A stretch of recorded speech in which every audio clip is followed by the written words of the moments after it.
আল্লাহ তাআলা জবাব দিচ্ছেন, কুল ইন্নাল মাউতাল্লাযী তাফিররুনা মিনহু।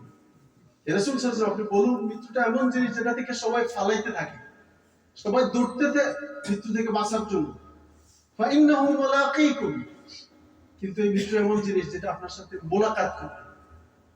ফালাইবার সময় মানুষ দৌড়ে নাকি, আর মোলাকাত দৌড়ে তো কোন দিকে? মানুষ যখন দৌড়ে তখন মানে তার মুখ থাকে সামনে, পিছনের দিকে থাকে পিছন, আর মোলাকাত করে মানুষের কোন দিক থেকে? দ্যাট মিন্স আমরা যতই দৌড়াই, মৃত্যু থেকে কি আসলে পালানো যাবে? এটা আমাদের সাথে মোলাকাত করবে। ফাইন্নাহু মুলাকীকুম সুম্মা তুরাদুনা ইলা আলিমিল গায়বি ওয়াশ শাহাদা ফায়ুনাব্বিউকুম বিমা কুনতুম তা'মালুন। এরপর আল্লাহ তাআলা বলছেন, আল্লাহ সুবহানাহু ওয়া তাআলা তোমাদেরকে তার কাছে নিয়ে যাবেন এবং তোমাদেরকে জানাবেন পৃথিবীতে তোমরা কি করেছো। প্রিয় ভাইরা, আমরা পৃথিবীতে যা কিছু করতেছি এগুলো কিন্তু হাওয়ায় আর বাতাসে মিশে যাচ্ছে না, এগুলো সব রেকর্ড হচ্ছে।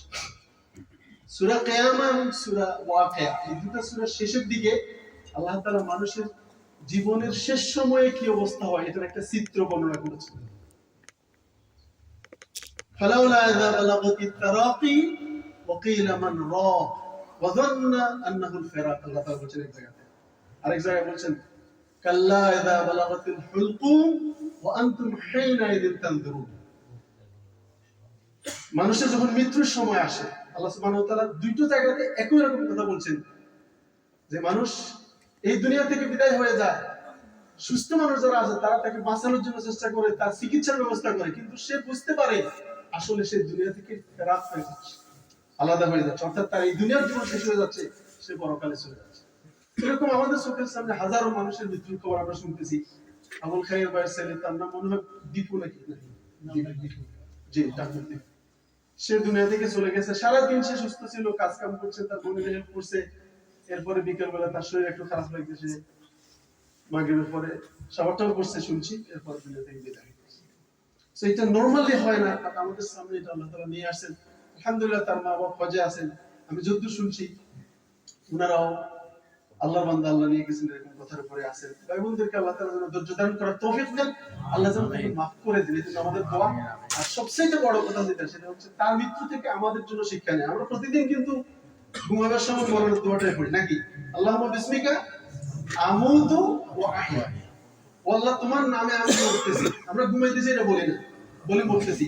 দ্যাট মিন্স মৃত্যু এমন একটা জিনিস যেটা আমাদের অবশ্যই আসবে, এটা আমরা সবাই বিশ্বাস করি, এবং এটা বিশ্বাস মজবুত করার জন্য প্রতিদিনই আমাদের মুখ থেকে আল্লাহ তাআলা এটা বার করতেছেন, এবং এটা প্র্যাকটিস আমাদের প্রতিদিন হচ্ছে।